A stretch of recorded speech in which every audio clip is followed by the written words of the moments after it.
Well, good morning. So glad to be here with you. Again, my name is Ralph Emerson. I am named after that guy, if you're familiar with Ralph Waldo Emerson, the great transcendentalist and poet. I bring greetings to you from Texas Baptist, the Baptist General Convention of Texas. Dr. David Hardage, our wonderful team and convention. We are so appreciative of your partnership and cooperation with us. And I also bring greetings to you from the Rising Star Baptist Church, where my father just last Sunday celebrated 32 years of pastoring, and today celebrates his 79th birthday, and he's still preaching. He's up right now. So, but it is a joy to be here. I thank Pastor Bob just for trusting Dr. Hardage's recommendation. I'm praying for him. Hoping that he gets well. I tried to wear a shirt that made me look like I work out like he does, even if I don't. But we're grateful just for this great church, the excellence, the hospitality, Pastor Jerry, all of you all. We thank you so much. Are we ready for a word? Good, good. I want to encourage you with this title today. I can see clearly now. I can see clearly now. I have lived basically coast to coast. I was born right outside of LA, so in Cerritos, California. I lived in Sugar Land right outside of Houston for 2 years. Grew up in Fort Worth, Texas. I even pastored and served at a church in Burlington, North Carolina, right outside of Greensboro. They say they're the South. That's really the East Coast. I don't care what they say.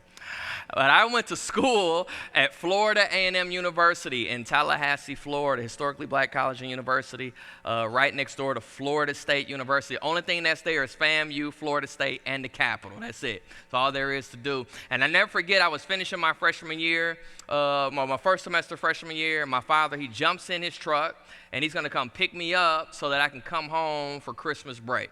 We had to leave the dorms, and so it was one of those weeks, y'all feel me, right? It's finals, and finals are finals. And so you got to study, you got to stay up, you got to do whatever you got to do. I'm packing up, we got to leave the dorm. My father drives, but I'm hyped. I'm trying to get over finals because I'm really trying to get home to this fine girl at home I was talking to. Spoiler alert, I married her. She had 2 of my kids. But I was ready at that time to make my move. We had been talking, and we were going to get home, and so he drove. And so I'm supposed to have everything packed up, take the finals, rest. We're going to get up about 5 a.m., take off. Problem is, I take the finals, I pack, but I stay up. And I'm on the phone with this pretty girl. I'm on the phone all night till we fall asleep on the phone. About 4:30 a.m., my alarm goes off. We get up. We're going to drive. Now, I'm going to be a good son, though, and I'm going to drive first because my dad had driven the whole way there by himself. Well, about 90 minutes into the drive, though, I start screaming hysterically. I'm hollering. I'm going nuts. My dad wakes up because he thinks we about to die, and he says, "What's going on?" I said, "Dad, wait a minute. I see people running across the freeway." He said, "Man, you No, I said, wait. We kept driving. We hit the curve one more time. I said, "Dad, you didn't see those people just run across the freeway?" He says, "Hold up, son. Pull the car over now." He said, "Don't pass go. Don't collect $200. Don't find a rest stop. I need you to pull over now." He said, "You're losing your mind. Your vision is not clear." We pull over. We switch sides. He said, "Son, those were just trees bending in the wind around the curve." He said, "I don't know what's wrong with you, but you aren't seeing clearly." And here's the reality. I almost crashed because I lacked clarity. I almost messed up everything because I could not see well. I almost missed my destination because I had damaged vision. And here's the reality. So many of us in life right now are struggling because your vision isn't clear. You're about to crash your life because you don't have clear vision. You're trying to navigate knowing you can't see well. And I want to encourage you today that you need to remember perspective affects purpose, that you've got to see it if you're going to achieve it. This is why we have scriptures like Proverbs 29:18 that say, "Where there is no vision, without vision, the people are unrestrained, but happy is the one who keeps the law." And maybe this is you, but 2 issues affected my vision. Maybe you'll relate to this. One of them was timing. Timing affected my vision because it was nighttime. And I'm going to tell y'all straight up, I can't see. I got on some great contacts right now. And I also had this issue called astigmatism, for those of you who know what I'm talking about, where the vision gets blurry. And at night, it's worse. When those lights are flashing in my face, my vision is all messed up. And so I have learned I'm just not going to drive long distances in the dark. I'm just not going to drive a whole lot of places at night. I realize that I don't make good decisions at night. I don't navigate well at night. I don't do well at night. Hear me. You have to be careful of making decisions in the dark. What I have learned is that dark places or dark rooms are places of development, not places of decisions. Dark rooms are places of process, not places of presentation. Y'all, before the iPhone was giving us instant pictures, I remember Eckert's drugstore.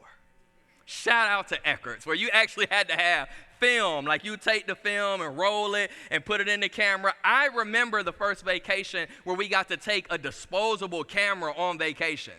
And so I remember we would take the film and we'd have to put it in this bag. I'll never forget a friend of my grandmother's. I took my first picture with her with my iPhone. And she said, "How do you put your phone in the bag at the drugstore?" So I said, "Grandma, you missing it." But when you took the film, they would go in that room and they would take the film out and they would put it in a solution and they would lay it in the solution and they would pull it out and do their thing and they would hang it on a line. They would come out the room and they would close the door. And there was this light above the door. It was red. And my dad told me straight up, he said, "Listen, as long as that light is on, they won't open that door." I said, "Why not?" He says, "Because if the film is exposed to light too soon, it'll ruin it. If we take it out too soon, it won't become everything that it's supposed to become." Hear me well. Please understand that God hasn't forgotten about you in your dark places. He just knows if he takes you out too soon, you'll get ruined. If he takes you out of that situation too soon, you won't become everything that he's looking for you to become. And I get it. I get it that it's hard. Your boss is driving you crazy. Maybe this isn't the professor that you wanted. Maybe this sickness or this situation or this relationship trouble has become something you think is too much to handle. God still sees about you. And he knows that this season is about process, not about presentation. The other issue for me was I was tired. I told y'all I was this pretty girl, and I was on the phone with her all night. So what happened is that I allowed the excitement of finishing one season and the excitement of heading into what's next make me forget to stop and pause in between. I missed the pause and the rest in between what I had finished and what was coming next. I'll just be real simple here. It's dangerous not to rest. It's dangerous not to pause. It's dangerous not to pause and celebrate your wins. It's dangerous not to pause and grieve your losses. It's dangerous to just not pause. Rest is beneficial for us. And that brings us to our text, the Gospel of Mark. The Gospel of Mark is our action gospel. It is our narrative that history says was actually written first. Mark doesn't like details. He gets to the point, and he is telling these stories because really you can't understand a piece of Mark without reading the whole. And in Mark, he tells us often about the miracles and these stories of Jesus. And something that he paints for us, if you read closely, is how Jesus is willing to do miracles on both sides of the Sea of Galilee. So what he'll do on one side of the lake, he will also do on another side of the lake. He often transitions from Herod's side on the west to the Decapolis on the east. So whatever he does for the Jews, he also does for the Gentiles. And here we find this narrative of Jesus encountering some people in Mark 8, verse 22. It says this: when they arrived at Bethsaida, let's go. Some people brought a blind man to Jesus, and they begged him to touch the man and heal him. Jesus took the blind man by the hand and led him out of the village.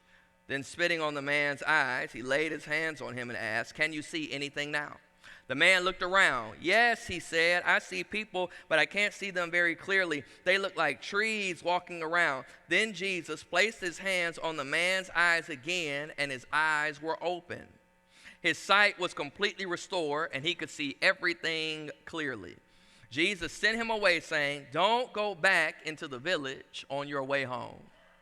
Well, we encounter this particular mark in pericope where we meet a man who has no vision. He has no sight. He is literally blind. And we meet this man who needs Jesus to heal him because his sight is impaired. Now, you say that's obvious, but let's just be honest, right? In our modern society, being blind isn't necessarily a life-threatening thing right now. I know plenty of people who are blind, married, kids, work, and they live successful lives. But in Scripture, if you're blind, that meant you were disabled. And if you were disabled, that meant you were destitute. And if you were destitute, you didn't work. They just carried you to high traffic volume places to beg. So this is all this man would know, that normally I'm just sat down to beg. And yet these friends look at this blind man and they get him and they bring him to Jesus. Oh, please hear me. They bring him to Jesus. They don't bring him to the place of begging. They bring him to the place of blessing. Listen to me. You need to get you some friends who will bring you to Jesus. You need to get you some friends that's not just going to bring you to the place to beg, but they're actually going to bring you to the place that can help you. They're actually going to bring you to the person that can see about you. And maybe you say, I'm good, that's not me. Well, then here's some more. You need to do the bringing. You need to be willing to look at your friends and your classmates and your coworkers and your fishing buddies and say, I refuse to leave you as you are. I refuse to leave you where you are, how you are, as you are, because there is a man named Jesus who did something for me, and he can also do something for you. And so they bring this man to Jesus, and they bring him to him because they understand that love carries. Love brings, love leads, that we've got to move from this come and see mentality to this go and be and go and share mentality, because when our vision is restored, we should want others' vision restored as well. Can we be honest? COVID over the last 2 years has damaged people's vision. Chaos and conflict damages vision. Big decisions and transitions can cloud vision. What division and political rhetoric and the news and social media can do is damage vision. And here's the good news that we learn real early, is that Jesus can restore vision. That Jesus heals, and we should want to be healed. We should want to see clearly so that we can become everything God desires and do everything that God intends. Well, 3 things I want to share with you out of this text. Number 1, I want us to examine the misery of the man. The misery of the man. This man faced some misery. We find it in verse 22 of the text, Mark 8:22. When they arrived at Bethsaida, some people brought a blind man to Jesus, and they begged him to touch the man and heal him. The man is blind. We talked about that. That seems obvious, but what is layered here is that means this man cannot see physically and he cannot see spiritually. Think about that. He cannot see out of his eyes, and he has no vision for his life. Think about this, right? When we say he can't see, how painful, how miserable it must have been to not only wake up and not see where you are, but also have no vision for what's coming next. That means you can't see today and you have no hope to see tomorrow. How miserable that has to be. And the people decide to do 2 great things for this man. They decide to bring him and to beg for him. Text says that he has to be brought to Jesus. Now, that might seem simple, but this is what I need you to understand. The New Testament is written in Greek. Okay, Greek is a much better language than English. And so when it says brought, it is the word phero, P-H-E-R-O. That word brought, or that word phero, literally means to be bared, to be carried, to be pulled, to bear a load, to pick up. So literally, they pick the man up and bring him to Jesus. They have to bear him. They have to carry him. Here's why this is significant. My guy isn't paralyzed. In Mark chapter 2, he's paralyzed. 4 friends put him on a mat. They carry the mat and they get him to Jesus. We know about blind men getting healed. In Mark chapter 10, we meet Bartimaeus. When the Lord says, "Come to me," to Bartimaeus, the Bible says he throws off his cloak and he runs to Jesus. His legs work fine. We know our blind man's legs work because in a few seconds here, we're going to hear about Jesus leading him and walking him away from the crowd. His legs work fine, but yet, when it's time for him to encounter Jesus, they have to pick him up and carry him. Why? Because I suggest to you that he's allowed his plight and his pain to paralyze him. He's allowed what he's lost to make him stuck where he is. He's allowed his hurt to make him feel helpless. Hear me well. You got to be careful of letting the pain cause paralysis. You have to be careful of missing what God has next because you can't get over what you lost. You've got to make sure that you're willing to get to Jesus, that don't stop where you are because it hurts. But they bring him, but then I love this, they beg. Beg meaning they have an earnest request. They urge, they exhort. Jesus, will you heal him? Jesus, I like to say they got a James Brown anointing. They wasn't too proud to beg. They beg and Jesus, let me help you. Let me help you see this picture. My daughter, she had severe sleep regression for years. And I don't just mean that simple like toddler sleep regression or that infant, where they slept 6 hours, now they only sleep 3 again. I mean like she was 5, 6, 7 years old, still not sleeping through the night, scared us to death. But she would get up long stints, like get up 10, 11 p.m. or 3 a.m. and not be able to go back to sleep. And I'll be honest, y'all pray for me. The first 100 times was cool, but eventually, go to bed, girl. That's all I can say. Just go to bed. I don't have no sympathy anymore. I'm tired. Daddy is tired. Well, she developed this routine where she would lay in the bed unapologetically. And when she woke up, she just started screaming, "Daddy, Daddy, Daddy, Daddy." And I would nudge my wife and say, "Hey, babe, she calling you." And my wife would be like, no, brother, my name is Mommy.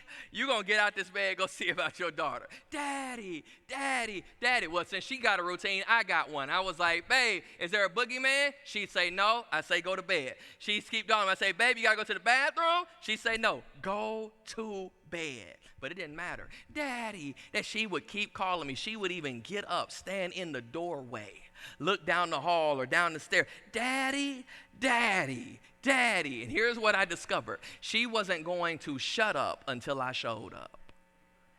She wasn't going to be quiet until I appeared and put her back to sleep. But can I encourage you that our Heavenly Father is so much better than her earthly father, that if you keep calling him, he'll show up.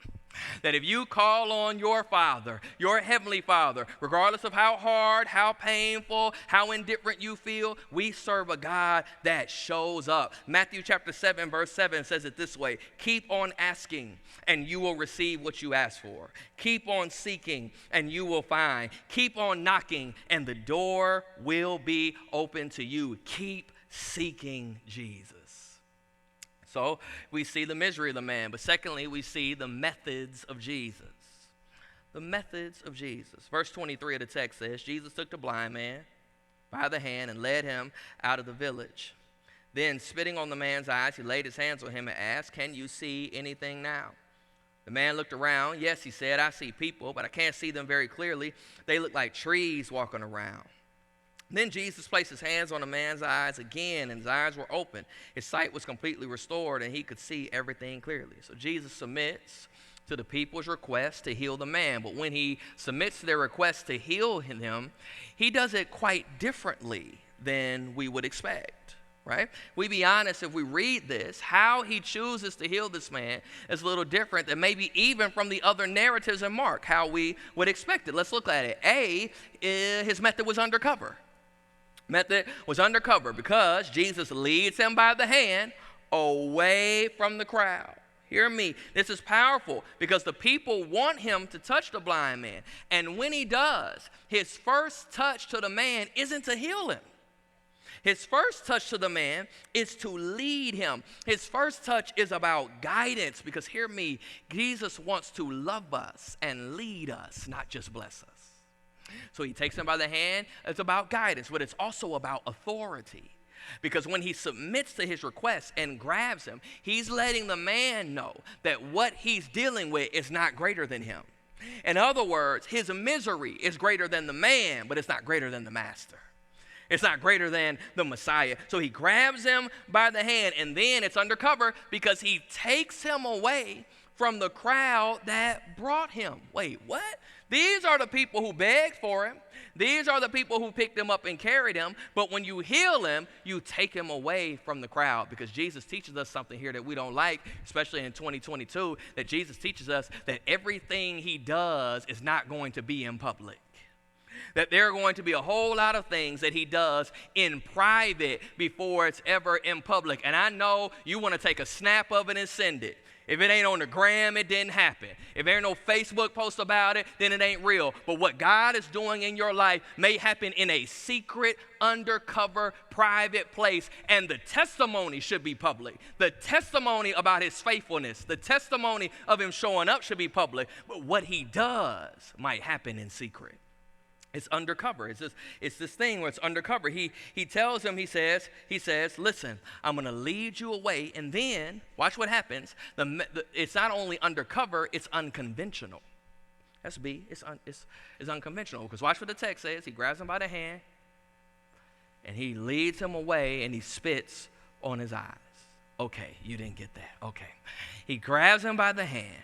Imagine this. This man is blind. Most likely the pain, the rigor from keeping his eyes open. He would have his eyes closed. He's walking with Jesus. He's trusting him. Jesus stops him when he gets away from the crowd. It's silent now. And the first thing this guy hears is, come on, y'all. Then boom, saliva on his eyelids, running down his cheeks. I'm going to be honest, y'all. I'm saved. I'm preaching this gospel, but you spit on, man, like that's going to be rough. You spit on me? What? That seems so unconventional. But, hear me, come close. This man would have been excited to get spit on. The culture of the day, saliva was like medicinal. It was like a healing thing. Saliva was like blessing. And so parents were often known for spitting on the foreheads of their kids and rubbing it on them before they sent them out the door. Don't try that at home, though. Don't do that, okay? But they would spit on these kids and rub them. It was a sign of blessing. They believed saliva had healing properties, healing elements. So Jesus uses this saliva. He uses what they know according to their culture to do what they cannot do according to their power. He uses what they understand to do what they cannot do. This is so powerful because Jesus is greater than the saliva. He's greater than the culture. He's greater than the circumstances. Yet he uses all of it to bring glory in the moment. Even though he was greater than the culture, he stepped in the culture to supersede it. He doesn't make himself better than the culture. He dives right into it and rise above it. Listen what he teaches us in this moment. We don't leave the culture.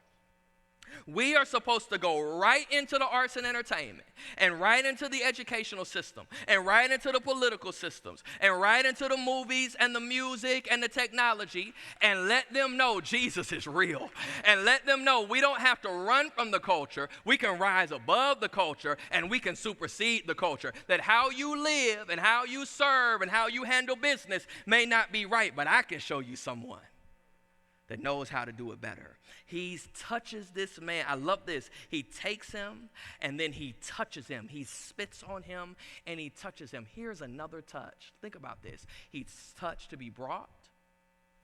He's touched to be led. He spit on and touched again. When's the last time he's been touched like this? He's normally only touched out of pity. He's only touched to put in a place to beg. Now he's being touched with power. I pray for you today if the only touch you've ever had is one of pain or pity. Because we serve a Jesus who will touch you with power. When he touches you, he asks him a question. He says, can you see anything? He says, I can see. but it's blurry. Don't run by this because we have the tendency to read our Bible too fast. He says, I can see, but it's blurry. I can see. Listen, he couldn't see anything before. Now he can see whether it's blurry or not. And here's our problem. We go from not seeing to seeing and think it's not good enough. Because we're not seeing what we want to see or how we want to see or when we want to see. But listen, the fact that you can see is amazing. Don't miss the fact that you can see. The man is no longer blind after the touch. We know that he's had sight before, right? Because how else would he know what trees look like? But now he can see. Well, this partial sight, though, is symbolic in this moment. It's symbolic of the disciples who see but do not see clearly, that they know how to recognize miracles but not the meaning. They know how to recognize the man of Jesus but not the Messiah that he is. And so Jesus touches him again, and he comes back seeing clearly. The first touch, the man looked up, but that second touch, the man looked in. The first touch was about restoration. This second touch is about revelation. That first touch is physical. But that second touch is spiritual, because God doesn't just want us to see, he wants us to see clearly. And so we see the misery of the man, methods of Jesus, and finally the mandate by Jesus. Finally, the mandate by Jesus. Verse 26 says this, Jesus sent him away saying, don't go back into the village on your way home. Jesus says, don't go back into the village. Don't go back the way you came. Don't even go by the people who brought you. Go home. Hear me well. I need you to go home, just not that way. Now, here's what I understand based on all of Jesus' miracles. Why would you say that? Because Jesus doesn't want him to go back by the people, because he understands that people will get you caught up.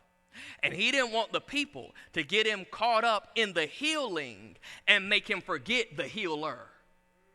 He didn't want the people to mess up his mind. And he gets so wrapped up into what happened to him that he forgets who did it for him. I need you to go back, man. I do. Maybe he has a wife. We don't know. But I need you to go to that wife. And when she walks out, you compliment her. And she wants to know, how in the world did you see it? And you can tell her, Jesus touched me.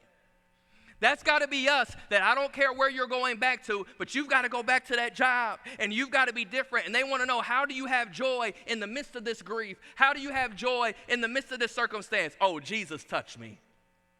That I'm willing to let people know who touched me. He says, I don't want you to return to where you've been dragged from. You've got to go to a new place now that you have new eyes. Don't let where you are and what you're going through prevent you from going to where God is calling you. God is in the business of giving clear vision.